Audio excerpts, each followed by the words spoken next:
Kev G with a weather overview, getting ready for a midwinter deluge across the region. We are looking at between 2 and 3 inches of rain, especially for New York City and points south. And I think there's going to be pockets of even higher amounts because we have such a big tropical connection with this rain event. And if you're watching this right now, I'm recording it around 5 p.m. on Saturday, and the rainfall is only just beginning across the area. This is going to be a 24 to 36 hour rainfall situation. It may not be raining the whole time, but we are going to see periods where the rain is coming down pretty heavy at times, ½ inch to 1 inch an hour type rainfalls. I think you will see scattered amounts, isolated amounts over 3 inches in this area by the time we finish up with the rain early Monday morning. So here are your active flood watches, and I don't think that these will be expanded, although they could be. I think more than likely you'll see like short-term flood warnings or flood advisories or things of that nature wherever the rain is coming down the heaviest.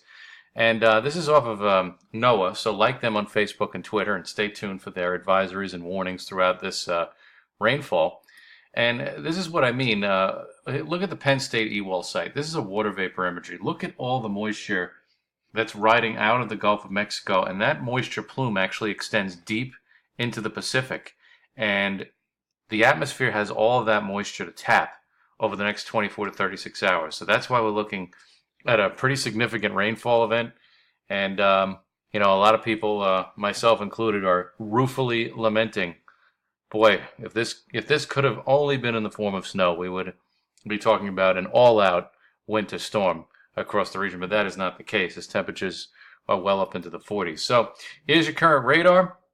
And we've only just begun. We've had some rain north and west of the city, but the first main area of heavy rain is over southern New Jersey into Philadelphia, and that is working its way north, and that will be progressing through the region for the first part of the night, and there's even more rain behind that you can't even see. Well, it's actually working into the western part of the picture, so places like Charlottesville, Virginia, and in the bottom left-hand corner of your screen, that's the second wave of rain. And this is generally the theme now for the next 24 to 36 hours until we get this front to sag to the south. And then once the front sags to the south, we'll start to clear it up for Monday. So we're really not looking at a bad week overall. It's unfortunate it has to rain on the weekend. But we are setting ourselves up for a fairly decent week of weather, in my opinion, because of the fact that we're really not going to be dealing with cold temperatures. So if I can't have the snow, we might as well just get rid of the cold, right? So here we are off the GFS model, and this is for tonight into tomorrow, and you can see the general theme is that periods of heavy rain, and they'll be moving through the region. This front is going to drape itself across the region, so it's going to be like a train running along a track, and these areas of rain are basically like a train running along the track, and the track is just right over the metro area. So once we get into early Monday morning, we start to push this rain away as the front slowly sags to the south and we get into drier weather. You see that high pressure over Michigan. That starts to assert itself over the region Monday into Tuesday. And Valentine's Day looks quite lovely with temperatures in the 50s.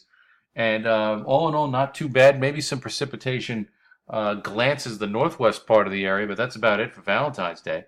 And then we have an area of showers that kind of moves through Thursday night into Friday, and then it turns colder behind that front on Friday, and then we wait to see if another storm system develops for next weekend. But again, it's too early to tell. This model would have you believe that the storm goes off to the south, and we're not really bothered by it. So overall, that's your theme. Now, if we take a look at the temperatures off of Weather Underground, you see that Tuesday is a cool day with temperatures near 40. But then we rebound nicely for Wednesday, Thursday. You throw in that chance of showers late in the day, cooler on Friday, and then cloudy. We'll see what happens over the weekend. Next weekend, we'll track that storm, I guess, going into late this week into early next week. But I would ignore the snow icon. You can see from the temperature pattern that snow is not in the picture. And my prediction of a snowy February is not coming to fruition at all when you look at this temperature pattern. And we just don't have the overall pattern in place for any significant wintry weather across the region.